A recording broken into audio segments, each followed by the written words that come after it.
નમસ્કાર મિત્રો, ઈ લર્નિંગમાં ફરી એકવાર તમારું સ્વાગત છે.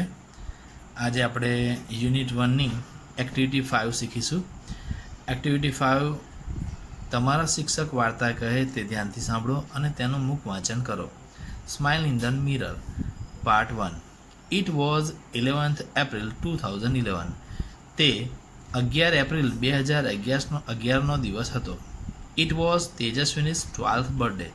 તે તેજસ્વીનીનો 12મો જન્મદિવસ હતો. Her father gifted her a beautiful bicycle. તેના પિતાએ તેણીને એક સુંદર સાયકલ ગિફ્ટમાં આપી હતી. ગિફ્ટેડ એ ગિફ્ટનું ભૂતકાળનું રૂપ છે. It was a unique bike. તે એક યુનિક એટલે કંઈક વિશેષ, અલગ, બધાથી હટકે બાઇક હતું. બ્લુ ઇન કલર, અહીં બાઇક શબ્દ વાપર્યો છે, આપણે અહીં સાયકલ શબ્દ લઈશું. બ્લુ ઇન કલર આ સાયકલનું વર્ણન છે. રંગમાં ભૂરો છે. અ સોફ્ટ સીટ, તેની સીટ સોફ્ટ પોચી છે. અ લિટલ બેલ, એક નાનો ઘંટ છે. And a rear view mirror. Rear એટલે પાછળનું, વ્યૂ એટલે દ્રશ્ય, મિરર એટલે અરીસો, પાછળનું દ્રશ્ય દેખાય તેવો અરીસો. When Tejaswini show her bicycle she said wow. જ્યારે તેજસ્વીનીએ તેણીની સાયકલ જોઈ, તેણી બોલી સુંદર. C felt proud. તેણીને ખૂબ પ્રાઉડ ફીલ થયું, એટલે કે ગર્વ ફીલ થયો, ગર્વ અનુભવ થયો. ફેલ્ટ એ ફીલનું ભૂતકાળનું રૂપ છે. C placed Har foot on left pedal. તેણીએ ડાબા પેડલ પર પગ મૂક્યો. એન્ડ યેલ્ડ અને બૂમ પાડી. Here I go, whoo. આ હું ચાલી, હુ. She moved faster and faster. તેણી હજુ તેજ અને તેજ ચલાવવા લાગી સાયકલ. She went to the river bank. તેણી નદીના કિનારે ગઈ. She enjoyed riding the bicycle on this rough path. તેણીએ આ રફ પાથ એટલે કે ખાડા ખરબચડીવાળો ઉબડ-ખાબડ રસ્તા પર પણ એણે રાઇડિંગની મજા માણી, સાયકલની મજા માણી. She was riding at her top speed. તેણીની પોતાની ટોપ સ્પીડ એટલે સૌથી મહત્તમ સ્પીડ પર, ઝડપ પર સાયકલ ચલાવી રહી હતી. વોઝ રાઇડિંગ એટલે ચાલુ ભૂતકાળ છે. વોઝ વેર પ્લસ આઈએનજી આવે એટલે ચાલુ ભૂતકાળ કહેવાય. બાળ મિત્રો ધ્યાન આપજો, આ ગ્રામરના મુદ્દા પણ હું તમને સાથે સાથે ચલાવી રહ્યો છું. ભૂતકાળના રૂપો, ચાલુ ભૂતકાળ ધ્યાન પર લેશો. Then she noticed a red button near the bell. ત્યાર પછી તેણીએ જોયું કે એક બેલની નજીક એક લાલ બટન છે. What was that? તે શું હતું? She pushed the button. તેણીએ એ બટન દબાવ્યું. લો એન્ડ બિહોલ્ડ, અને ચમત્કાર થયો. There came out a big fan over the rear wheel. એક મોટો જ પંખો પાછળના વ્હીલ પર બહાર આવ્યો. અહીં તમે ચિત્રમાં જોઈ શકો છો, પાછળનું વ્હીલ છે, રિયર વ્હીલ, એની પરથી એક પંખો બહાર આવે છે, જુઓ. Then fan started rotating. ત્યાર પછી પંખો ચાલુ થયો. રોટેટિંગ એટલે ગોળ ગોળ ફરવાનું ચાલુ થયો. Vroom vroom vroom. It thrill Tejaswini. તેને કારણે તેજસ્વીને રોમાંચ અનુભવ લાગ્યો. She pedalled the bicycle with full strength. તેણીએ સાયકલને ફૂલ સ્ટ્રેન્થ, પૂરેપૂરી તાકાત, સ્ટ્રેન્થ એટલે તાકાત, તાકાતથી સાયકલ ચલાવવા લાગી. And what a miracle. અને એક ચમત્કાર થયો. The bike's front wheel rose from the ground. બાઇકનું આગળનું વ્હીલ હતું એ ગ્રાઉન્ડથી ઊંચું થઈ ગયું. And then the rear one. અને પાછળનું પણ ઊંચું થઈ ગયું. The bike was flying. Cycle હવે ઉડી રહી હતી. વોઝ ફ્લાઇંગ આવ્યું, ચાલુ ભૂતકાળ. Now she pedalled faster and the bicycle went up 3, 4, 5, 50 metre. તે સાયકલના પેન્ડલને ફટાફટ ઝડપથી મારવા લાગી અને તેને કારણે સાયકલ 2, 3, 4, 5, 50 મીટર ઉપર ઉડવા લાગી. She was thrilled. તેણીને ખૂબ રોમાંચ થયો. Now she was flying over the river. હવે તેણીની નદીની ઉપર ઉડી રહી હતી. She looked down. તેણીએ નીચે જોયું. Oh, is that a kite in the river. શું નદીની અંદર પતંગ હતી? It was a boat. તે એક હોડી હતી. She turn the handle towards her village. તેણીએ પોતાના સાયકલનું હેન્ડલ પોતાના ગામ તરફ વાળ્યું. સી શો હર સ્કૂલ, તેણીએ પોતાની શાળા જોઈ. Oh no, there are so many leaves of trees on the roof, કે છે અરે અરે રે ના ના, મારી શાળાના છત પર ઘણા બધા વૃક્ષોના પાંદડા હતા. રૂફ, છત પર. I will clean them tomorrow, હું એને આવતીકાલે સાફ કરી કાઢીશ. સી થોટ, તેણીએ વિચાર્યું. Vote else food C from there, તેણીને ત્યાંથી બીજું શું દેખાયું હશે? તો મિત્રો અહીં તમારે તમારા discuss in the pair and write your points below. તેજસ્વીને બીજું શું શું દેખાયું અને તે તમે બેની જોડીમાં ચર્ચા કરવાનો મુદ્દાનો હતો. તો અહીં તમે તમારા પોતાના અનુભવથી અને પોતાની કલ્પના શક્તિથી જવાબો લખી શકો છો. હવે આપણે મિત્રો smile in the mirror part 2 લઈશું. Smile in the mirror part 2. Now she was over the farms and field, હવે તેની ખેતરો અને મેદાનોની ઉપર હતી. ગ્રીન ફિલ્ડ્સ, લીલાછમ મેદાનો. She was enjoying the beautiful view, તેણી એક સુંદર દ્રશ્યની મજા માણી રહી હતી.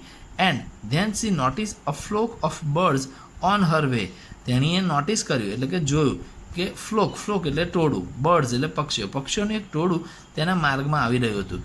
સી અપ્લાઇડ ધ બ્રેક્સ, તેણીએ બ્રેક મારી. અપ્લાઇડ એ અપ્લાયનું ભૂતકાળનું રૂપ છે.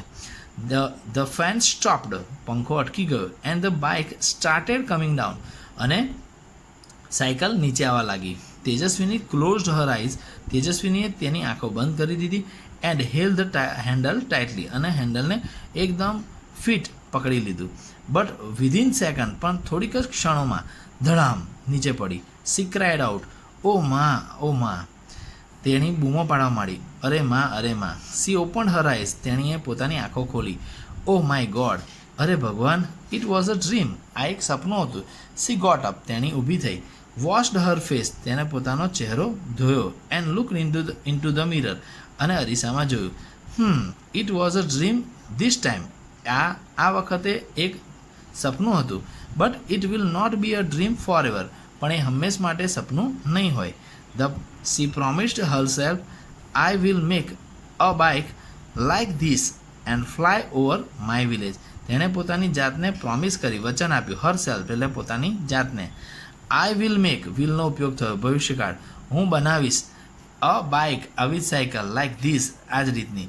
And fly over my village, અને મારા ગામ પર ઉડીશ.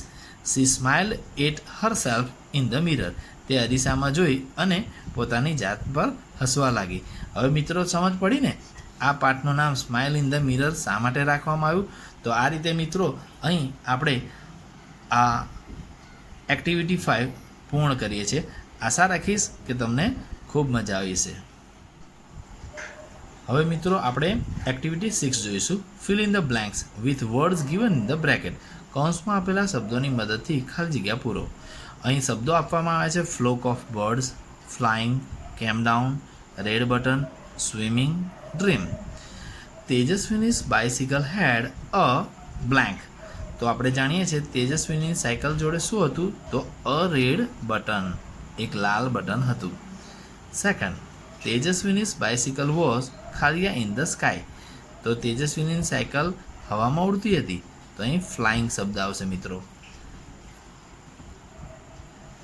આગળ જોઈએ ત્રીજું, Tejaswini applied the brakes to save a ખાલિયા, તેજસ્વીનીએ અપ્લાય કરી હતી બ્રેક શેના માટે? To save a flock of birds, પક્ષીઓના ટોળાને બચાવવા માટે. The flying bicycle was only a, શું હતું? સપનું હતું, અ ડ્રીમ.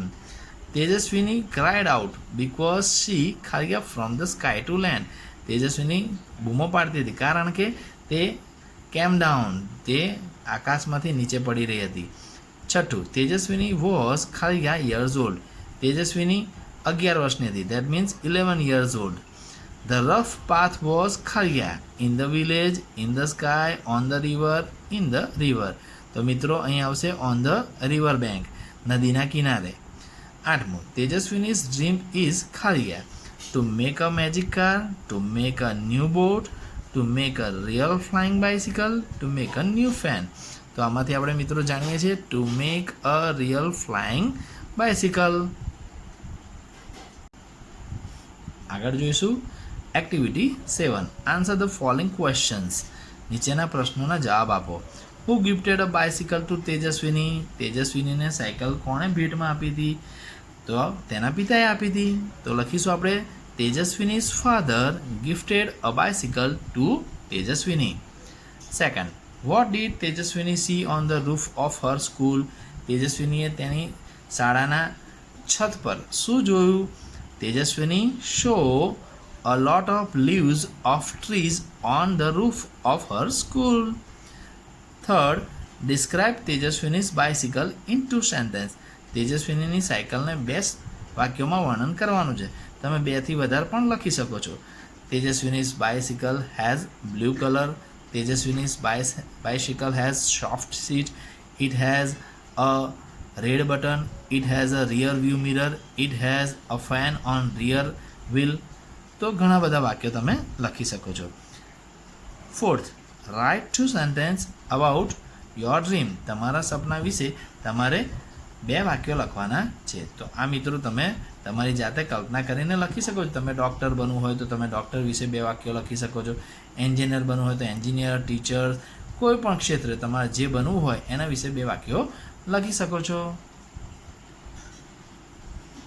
અહીં મિત્રો આગળ આપણે જોઈશું એક્ટિવિટી 8. આમાં તમારા શિક્ષક તમને રમાડે તે રીતે ગેસિંગ ગેમ રમવાની છે. તો શિક્ષક મિત્રો એમના એક વિદ્યાર્થી બીજા વિદ્યાર્થી વર્ગખંડની બહાર લઈ જઈ કોઈ ક્રિયા કરવાનું કહેશે, ક્રિયા કરશે. પછી વર્ગના અંદરના વિદ્યાર્થીઓ તેણે શું કર્યું તે ધારશે અને તેની ક્રિયા ધારનારા જોનારા સાચી ધારણા ખોટી છે સાચી છે તે જણાવશે. સંવાદ આ રીતે થઈ શકશે. વર્ગની અંદરનો વિદ્યાર્થી કહેશે, ડીડ હી ડાન્સ? શું તેણે નૃત્ય કર્યું? તો જોનાર કહેશે, નો હી ડીડન્ટ. ના, તેણે નથી કર્યું. તો અહીં નોમાં જવાબ છે અને ડીડનું ટૂંકું સ્વરૂપ છે. એ જ રીતે વિદ્યાર્થી બોલશે, ડીડ હી જમ્પ? શું તે કૂદકો મારી રહ્યો હતો? તેને જોનાર કહેશે, યસ હી ડીડ. હા, તેણે માર્યો હતો. તો અહીં હકારમાં ટૂંકો જવાબ છે. તો આ રીતે તમારે ગેમ રમવાની છે. આગળ વધીશું મિત્રો. એક્ટિવિટી 9 છે. એમાં નીચે ડૉક્ટર સ્મિતા અને મનોજભાઈ સરપંચની એક દિવસના કાર્યોની માહિતી આપી છે. તો ડેટ છે 26/10/2012. દેટ મીન્સ 26/10/2012 થર્સડે છે. ડૉક્ટર સ્મિતાએ શું કાર્ય કર્યું એ અહીં આપવામાં આવ્યું છે. મનોજભાઈએ સરપંચ છે એમને શું કામ કર્યું તે આપવામાં આવ્યું છે. અહીં જોઈ શકો છો, hosted the flag at high school. હાઈસ્કૂલમાં ફ્લેગને હોસ્ટ કર્યો એટલે કે ફરકાવ્યો. ડિલિવર્ડ અ લેક્ચર આપ્યું. ઓપરેટેડ અપોન ધ પેશન્ટ પર એમણે ઓપરેશન કર્યું. Spent an hour with differently abled children. અને જે બાળકો માનસિક રીતે સક્ષમ નથી તેમની સાથે એમણે 1 કલાક વિતાવ્યો. મનોજભાઈ સરપંચે શું કામ કર્યું હતું? Hoisted the flag at the primary school. Primary સ્કૂલમાં એમણે ધ્વજારોહણ કર્યું, ધ્વજ ફરકાવ્યો. ડિસ્ટ્રીબ્યુટેડ સ્વીટ્સ, એમણે સ્વીટ વહેંચી. ઇનોગ્યુરેટેડ ડેરી એટલે કે દૂધગાલયનું ઇનોગ્યુરેશન કર્યું એટલે ઉદ્ઘાટન કર્યું. Talked with the head teacher about the school progress. અને સ્કૂલના મુખ્ય શિક્ષક સાથે એણે સ્કૂલના જે પ્રોગ્રેસ હતી એટલે કે પ્રગતિ સાથે માટે ચર્ચા કરી. આગળ જોઈએ તો now read the following sentences carefully and fill in the blanks. હવે નીચેના વાક્યો ધ્યાનપૂર્વક વાંચો અને ખાલીયા પૂરો. Doctor Smita hosted the flag at the high school. તો આ વાક્ય આપવામાં આવ્યું છે કે ડૉક્ટર સ્મિતાએ હાઈસ્કૂલમાં ફ્લેગનું ધ્વજારોહણ કર્યું. હોસ્ટનું ભૂતકાળનું રૂપ હોસ્ટેડ છે. તો એને ભૂતકાળના વાક્યને પ્રશ્ન બનાવવાનો છે. તો ડીડનો ઉપયોગ થશે અને ડીડ વપરાય તો મૂળ ક્રિયાપદ આવે. આ આપણે અગાઉના લેક્ચર્સમાં શીખી ગયા છીએ. Did doctor Smita host the flag at the high school. શું ડૉક્ટર સ્મિતાએ હાઈસ્કૂલમાં ઝંડો ફરકાવ્યો? તો હોસ્ટેડમાં અહીં તમે જોઈ શકો છો ડીડ અને હોસ્ટ શબ્દને અલગ પાડ્યા છે.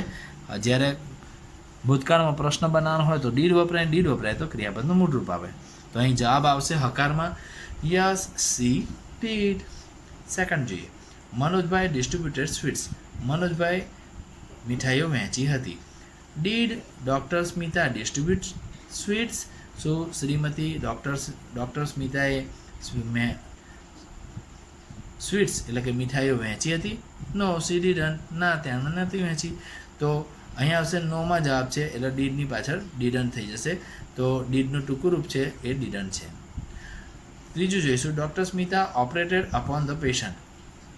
Did she operated upon the patient? તો અહીં આગળ ઓપરેટેડ આપ્યું છે, અહીં ઓપરેટ વપરાયું છે, ડીડ આપ્યું છે, એટલે પ્રશ્ન છે માટે તો હકારમાં જવાબ છે યસ, સી ડીડ. તો મિત્રો તમે આ રીતે આગળના જે ખાલી જગ્યાઓ છે એને આ જ રીતે પૂરી શકો છો. આગળ જોઈશું એક્ટિવિટી 10. અહીં મનીષની 2 નોંધો ભેગી થયેલી છે, જેમાં તેણે ગઈકાલે કરેલા અને આવતીકાલે કરવાના કાર્યોની નોંધ છે. તો બંને નોંધને અલગ પાડવાની છે. On Sunday I will wake up at 8 AM. તો અહીં વિલનો ઉપયોગ થયો છે, ભવિષ્યકાળ છે, એટલે ભવિષ્યકાળ એ ટુમોરોમાં જશે.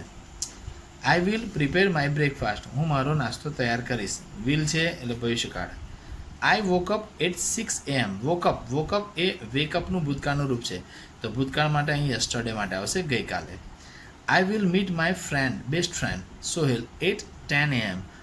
તો હું મારા મિત્રને 10 વાગે મળીશ, તો વિલ વાપર્યું છે એટલે ટુમોરોમાં આવશે. I left my house at 9 AM. હું 9 વાગે મારું ઘર છોડીશ, તો લેફ્ટ શબ્દ છે ભૂતકાળ છે, યસ્ટરડેમાં આવશે. I went to the post office. હું પોસ્ટ ઓફિસ જઈશ. વેન્ટ છે ભૂતકાળનું સ્વરૂપ છે. I posted the envelope. હું એન્વેલોપ પોસ્ટ કરીશ, તો પોસ્ટેડ શબ્દ આવ્યો છે તો ભૂતકાળમાં જશે. I return home. રિટર્ન ભૂતકાળનું રૂપ છે. I will pay chess. Will વપરાયું છે. I will take lunch. Will વપરાયું એટલે ભવિષ્યકાળમાં આવશે. I will take lunch at Sohail's home. હું સોહેલના ઘરે લંચ લઈશ. આઈ ટુક my breakfast and change dress. હું મારો નાસ્તો કરીશ અને કપડાં બદલીશ, તો ટુક આવ્યું તો યસ્ટરડેમાં આવશે. આ રીચડ આવે છે ભૂતકાળમાં આવશે. કેમ આવ્યું ભૂતકાળમાં આવશે. અહીં વિલનો ઉપયોગ થયો ભવિષ્યકાળ. વિલનો ઉપયોગ થયો ભવિષ્યકાળ. વોચડનો ઉપયોગ થયો છે ભવિષ્યકાળ, માફ કરશો, વોચડનો ઉપયોગ થયો છે યસ્ટરડેમાં આવશે. પ્લેડનો ઉપયોગ થયો યસ્ટરડેમાં આવશે. ટૂંકનો ઉપયોગ થયો યસ્ટરડેમાં આવશે. વિલ રીડ આવ્યું છે ભવિષ્યકાળમાં આવશે. વેન્ટ આવ્યું ભૂતકાળ ગોનું, તો યસ્ટરડેમાં આવશે. તો મિત્રો તમે ભૂતકાળના રૂપોને અહીં ભૂતકાળમાં અને ભવિષ્યકાળમાં વિભાજિત કરી શકો છો. એક્ટિવિટી 11.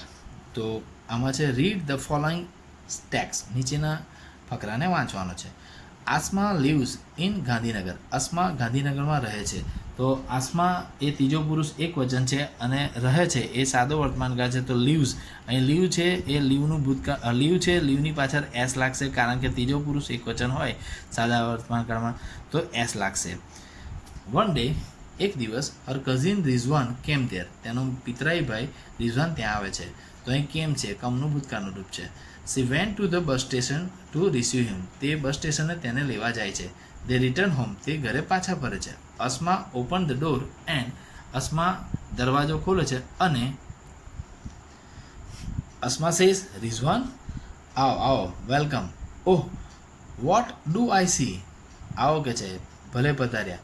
અરે હું શું જોઉં છું. Rizwan says what is this. આ શું છે. Is this your house Asma. શું આસમા તારું ઘર છે. Asma says yes unfortunately it is my house. હા કમનસીબે આ મારું ઘર છે. Rizwan says but you can't arrange things like this. પણ તું આ રીતે વસ્તુઓને ગોઠવી ન શકું. Only a monkey can do it. ફક્ત વાંદરો જ આવું કરી શકે. Asma says oh my God. અરે ભગવાન. The back door was not close. પાછળનો દરવાજો બંધ ન હતો.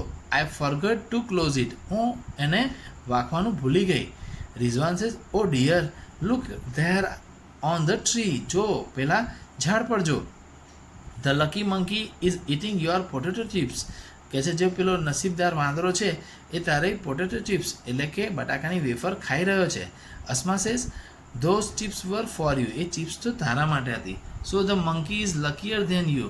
તો મંકી તારા કરતાં પણ લકી છે એટલે કે નસીબદાર છે. અહીં લકીયર ધેન શબ્દ વાપર્યો છે. લકીની પાછળ વાય છે તો વાયનો આઈઆર થાય છે અને ધ્યાન આવે છે. તો આ કમ્પેરેટિવ ડિગ્રી છે એ આપણે આગળના લેક્ચરમાં જોઈશું. Rizwan says okay let's rearrange the room in a civilise way. ચાલો હવે આપણે ફરી આ રૂમને એક આદર્શ રીતે ગોઠવીએ. Asma says let's do it. Whoop whoop. ચાલો આપણે એવું કરીએ. Whoop whoop. Let's read what did the monkey do. ચાલો વાંચીએ. વાંદરાએ શું કર્યું હતું. The monkey enter the room. વાંદરો રૂમમાં પ્રવેશ્યો હતો.